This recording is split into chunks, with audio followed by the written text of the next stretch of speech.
Bom dia, nossa aula de Geografia, capítulo 3, as cidades do Brasil. As primeiras cidades litorâneas. Quando os portugueses descobriram o Brasil, a primeira atividade econômica que eles realizaram foi a extrativista. Os indígenas faziam a extração e os portugueses levavam os produtos extraídos para Portugal. Os locais onde o produto do extrativismo chegava para ser embarcado foram as primeiras formações urbanas, as primeiras cidades. Eram lugares planos, próximos ao litoral. Nesses locais, viviam pessoas que cuidavam da chegada dos navios portugueses, da negociação entre portugueses e indígenas, do carregamento e da liberação dos navios. Ali também moravam pessoas que trabalhavam em fortes bases militares destinadas à proteção da colônia. No século XVI, além do extrativismo, teve início a produção agrícola da cana-de-açúcar. A cidade de Salvador se desenvolveu, pois dali a cana-de-açúcar seguiria para a Europa. Mais tarde, pela sua importância, foi escolhida para ser a capital do Brasil. Então, Salvador, foi a primeira capital do Brasil. Vista aérea de Salvador, com destaque para o Forte de Monte Serrat. Que cidade linda, né? Vamos fazer. Observe o mapa a seguir. Brasil, mapa político. Esse é o nome do mapa. É possível observar no mapa político do Brasil a costa litorânea e suas cidades. Por que o litoral foi tão importante para o início da colonização portuguesa do território brasileiro? Vamos marcar a alternativa correta com X. Porque o litoral era o lugar de acesso dos navios, que transportavam riquezas naturais do território brasileiro para o território português. No litoral também eram montados fortes para proteger a terra, descoberta de invasores de outras nações que não fossem a portuguesa. Então, esta é a alternativa correta. E as cidades do interior do país? Quando os colonos já tinham se instalado no litoral brasileiro e o mercado de cana-de-açúcar começou a ficar mais fraco por causa da Holanda, que também começou a produzir o açúcar, uma nova atividade econômica apareceu, o extrativismo de pedras preciosas no interior do país. O interior do Brasil era uma região difícil de ser explorada. A mata era densa e, sendo o litoral ocupado pelos portugueses, era no interior do país que muitos indígenas se refugiavam. Mesmo assim, na exploração, metais preciosos foram achados, principalmente na região que hoje conhecemos como o estado de Minas Gerais. Começaram então a surgir cidades mais afastadas do litoral. Uma dessas cidades é Ouro Preto, Minas Gerais.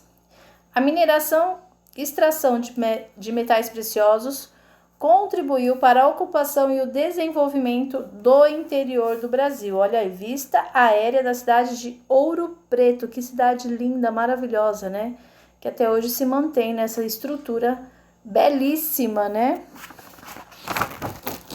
Vamos fazer. É a página 74, a Sociedade das Minas. Um novo grupo social foi se formando a partir da exploração das minas de ouro. Muita gente saída da Bahia, Portugal e principalmente São Paulo, abandonaram suas lavouras e engenhos e partiam para as minas em busca de melhores condições de vida. Ao redor dessas minas foram se formando as novas vilas. Pequenos roceiros plantavam milho, feijão, mandioca, hortaliças e frutas para seu próprio consumo. Nessas regiões começaram a aparecer também os donos de vendas, mascates e artesãos, como alfaiates, sapateiros, ferreiros e cabeleireiros. Várias profissões aí. O crescimento desordenado da população fez também aumentar o número de indivíduos que viviam na pobreza, pois para muitas dessas pessoas não havia lugar onde morar, o que comer e nem mesmo o que vestir. Essa situação contribuiu para o aumento de indivíduos que não tinham uma ocupação definida e viviam no crime. Começaram vários assaltos, O aumento na violência e a dificuldade na cobrança de impostos sobre as minas impulsionou a coroa portuguesa a organizar essas novas vilas, que mais tarde se tornariam cidades. Então, olha aí, significado de mascate, vendedor ambulante. O comércio, era dessa forma. Eles saíam vendendo nas cidades, os mascates, vendendo de porta em porta. E vamos agora para a página 75, segundo o texto. Com a descoberta de ouro nas Minas Gerais, as pessoas abandonavam suas lavouras e engenhos e partiam para as minas. Isso se parece um pouco com o que você estudou sobre êxodo rural, né? De que maneira? Sim, claro que se parece. As pessoas abandonavam suas lavouras e partiam para as minas em busca de ouro, né? Então, isso daí é um êxodo rural também. 2. Ainda de acordo com o texto, enquanto algumas pessoas procuravam ouro, outras se dedicavam ao comércio, a serviços de sapateiro, ferreiro e cabeleireiro.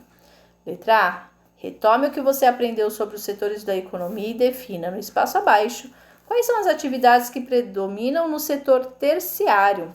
Então, quando a gente fala de setor terciário, a gente fala de comércio, transporte e prestação de serviços. E letra B.